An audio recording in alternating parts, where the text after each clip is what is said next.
everybody, welcome back to another Mystic Islands video. I am back for another video with the steady uploads finally coming. Today I realized I have done all of the faction overviews, cool, but I have not done I've not showed you every card for every faction. I just have the dwarves left, so we got to get that out of the way. Obviously, before I release set 2 or any more information for that, you guys got to know what cards are in the Dwarf Faction for set 1, obviously. I'm slacking. But if you guys did enjoy the latest pack opening video, it was pretty sweet. We pulled the rarest card in the game, Full Art Colossal Bonebreaker. If you want to see that, it's the last video on the channel. And also, if you like the gameplay video that I put up, I'm going to have a lot more of those coming soon. I already got one in the works. Probably going to record a few today when I'm making this. So, anyway, it's not why we're here. You know why we're here. For the Dwarf Faction. So, we're going to go through every single card in the Dwarf Faction. We got Mystic Dwarf. Cost 1, 2 attack, 1 defense, uncommon. You may sacrifice this creature to help pay 1 towards another creature during any one of your turns this card is active. So any turn, obviously any turn that you have this guy on your battlefield and it's your turn, you can sacrifice him and he acts like he's 1 resource to playing another creature. Sorry. We also have From the Depths, an ability card, cost 4. Attached to a creature of your choice, this creature is tapped and unable to attack or block until this card is destroyed. If that creature is killed, destroy this ability, and it is a permanent ability as long as it is attached to that creature, of course. We have Archer Infantry, cost 2, 3 attack, 1 defense. This creature must attack every turn if possible. So he's very aggressive, 3 attack, 1 defense.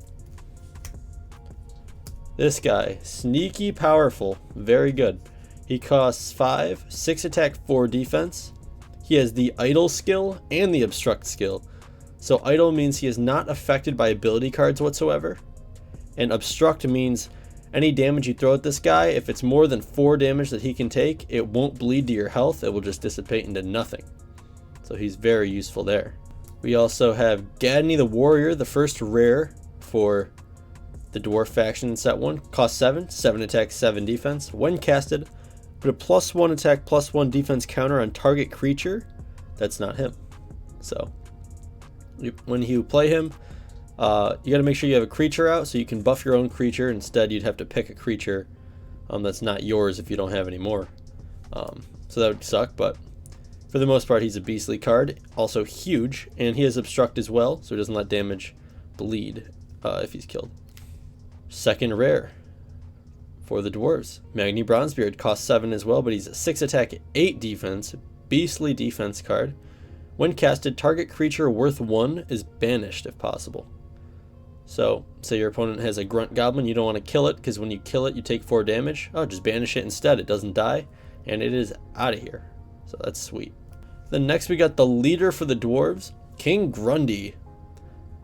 He costs 7 crystals or 12 health, and he has 13 health by himself here. He's a tank, and he is a unique leader because he has 2 tap abilities.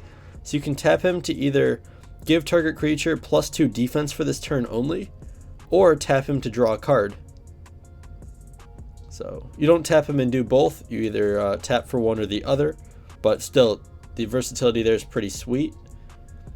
And you can pay 3 crystals to add 2 health to him, and you can pay 4 crystals to give target creature the enraged skill once. So enraged, when you give a creature the enraged skill, whenever it kills anything, it gets +1 attack, +1 defense counter with a limit of 3. So this could be very good, especially if you put it on Magni Bronzebeard or any of the bigger dwarves. Now we're back to the earth here with Dwarf Warrior, 1 attack, 1 defense. Very basic little guy. We also have Dwarf Juggernaut, 4 attack, 4 defense. Another pretty basic vanilla creature, but he is pretty sweet. I love his art. Also have Dwarf Blacksmith, cost 2. 1 attack, 3 defense. Every time this creature kills another creature, gain 2 health. So that's pretty sweet. War-Torn General, cost 5. 3 attack, 5 defense. You may pay 4 health to put a +2 attack counter on this creature. Only use the skill once, and that is until death, of course, so he would become a 5/5 if you pay 4 health. Not the greatest creature, but he is pretty big though. We also have Dwarf Coal Miner. His art came out pretty dark, so if he gets reprinted, I'm going to fix that for sure. But he costs 2, 1 attack, 2 defense, and he has the Enraged skill already. So every time he kills a creature, put a +1 attack, +1 defense counter on him with a limit of 3. So he could essentially be a 4 attack, 5 defense if you get lucky and kill things that have 1 health. Axe Wielding Dwarf costs 3, 3 attack, 2 defense, pay 1. You could put a +1 defense counter on him for the turn, and then it's removed once the turn ends. So that's what it is. We also have Village Scout, cost 1, 1 attack, 1 defense, pretty basic. But when he's on the battlefield, you can pay 2, put a +2/+2 counter on him until death. So essentially you can pay 1 now to get him on the field. Next turn, if you pick up 2 crystals, be like, hey, you know what? I want him to be a 3/3. You're going to pay 2, give him a +2/+2 counter until death, and you can only use that once, so pretty cool there. Powerful Warrior Herd, cost 6, 6 attack, 5 defense. Pay 1, search your deck for a Dwarf Warrior, place it on your battlefield tapped, shuffle your deck, only use this skill once. I did show you guys that one. Essentially what he does is you can pay 1 to search for this guy in your deck, put him on your battlefield tapped, and you only get to do that once, so that's pretty cool. They kind of work together. Last 2 cards here, we got Hard Look, an ability. Look at your opponent's hand. Place 1 card of your choice on the top of the graveyard. That's very good if you want to get rid of your opponent's strongest card in their hand. They're smirking at you, and you're like, you know what? I'm going to hard look at your hand. And the last card is Frontline Brawler, cost 2, 2 attack, 2 defense. And this guy's pretty similar to the first guy we looked at. You can sacrifice him, and he acts as if you pay 1 towards another creature this round.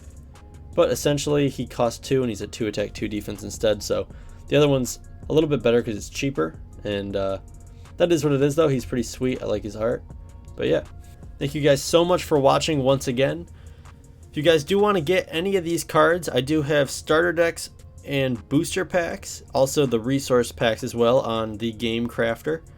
I'm glad that people have been buying that because I just hit a milestone of selling 50 packs, so that's really, really awesome. I really appreciate you guys. I think we're at 149 subs is the point where I'm uploading this video right now, so it's sweet. Hopefully we keep going once we hit 150. I don't know what I'll do, but I might do something special for you guys, maybe a speed art or something like that. Let me know if you want that, if you're still watching at this point. Thank you guys so much for watching, and I'm going to see you guys in the next one. Peace out.